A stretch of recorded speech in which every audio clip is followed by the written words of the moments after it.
भक्ति करने का सही तरीका क्या है? सही तरीका है सिमरन, सेवा और सत्संग। केवल शब्दों से नहीं, दिल से ईश्वर को पुकारो। नियमित प्रार्थना से मन शांत होता है और भीतर प्रेम का दीपक जलता है। सच्ची भक्ति वही है जो बिना दिखावे के हो। भक्ति में नीयत साफ होनी चाहिए, तभी असर होता है। बाजी, क्या साधारण जीवन जीना अच्छा है? बेटा, साधारण जीवन ही सबसे सुंदर है। इसमें दिखावा नहीं होता और मन हमेशा का रहता है।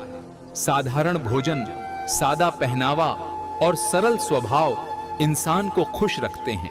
अमीरी का मतलब बड़े घर और गाड़ियां नहीं, बल्कि बड़ा दिल और साफ मन है। बाबा जी, भक्ति से जीवन में क्या परिवर्तन आता है? बेटा, भक्ति से इंसान का स्वभाव कोमल और नम्र हो जाता है। गुस्से की जगह धैर्य और घृणा की जगह प्रेम आ जाता है। भक्ति आत्मा को ऊंचा उठाती है और जीवन को अर्थ देती है। यह इंसान को भीतर से मजबूत और बाहर से विनम्र बनाती है। बाबा जी, अगर मौत सच है तो फिर जीवन का उद्देश्य क्या है? बेटा, मौत शरीर का अंत है, आत्मा का नहीं। जीवन का उद्देश्य केवल खाना पीना और कमाना नहीं है। उद्देश्य है आत्मा को जानना और सत्य से जुड़ना। यह जीवन एक अवसर है कि हम अपनी आत्मा को ऊंचा उठाएं।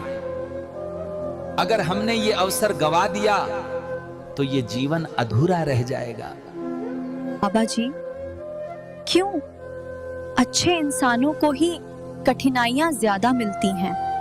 बेटा, अच्छा इंसान पेड़ की तरह होता है जो फल देता है, इसलिए पत्थर उसी पर फेंके जाते हैं। कठिनाइयां आत्मा की परीक्षा होती हैं।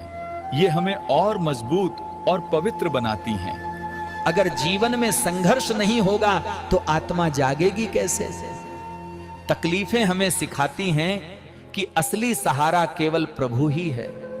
बाबा जी, क्या मौत के बाद आत्मा सचमुच जीवित रहती है? बेटा, आत्मा अमर है। शरीर मिट्टी से बना है और मिट्टी में मिल जाता है, लेकिन आत्मा ऊर्जा है और ऊर्जा कभी नष्ट नहीं होती।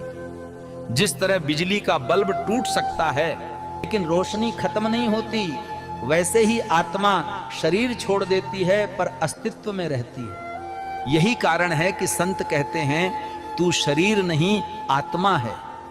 बाबा जी, अच्छे लोगों को ही जल्दी क्यों बुला लिया जाता है? कभी कभी आत्मा अपना काम जल्दी पूरा कर लेती है। अच्छे लोग प्रभु के ज्यादा करीब होते हैं, इसलिए उनका सफर छोटा लग सकता है। असल में उनकी यात्रा पूरी हो चुकी होती है।